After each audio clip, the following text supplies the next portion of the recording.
વડોદરા શહેર એસઓજી ટીમે શ્રાવણ માસ અને તહેવારોને ધ્યાને રાખી ગેરકાયદે હથિયારોની હેરફેર સામે મોટી કાર્યવાહી કરી છે।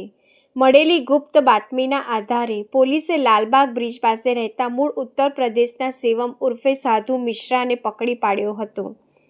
તપાસ દરમિયાન સામે આવ્યું હતું કે શિવમે પોતાના ઉત્તર પ્રદેશના મિત્ર આશુતોષ મિશ્રા પાસેથી પિસ્તોલ ખરીદીને તરસાલી ખાતે રહેતા ગિરીશ સોલંકીને ₹90,000માં વેચી હતી। પોલીસે તરસાલીમાં દરોડો પાડી ગિરીશ સોલંકીના ઘરેથી ₹90,000ની કિંમતની ગેરકાયદેસર પિસ્તોલ જપ્ત કરી છે।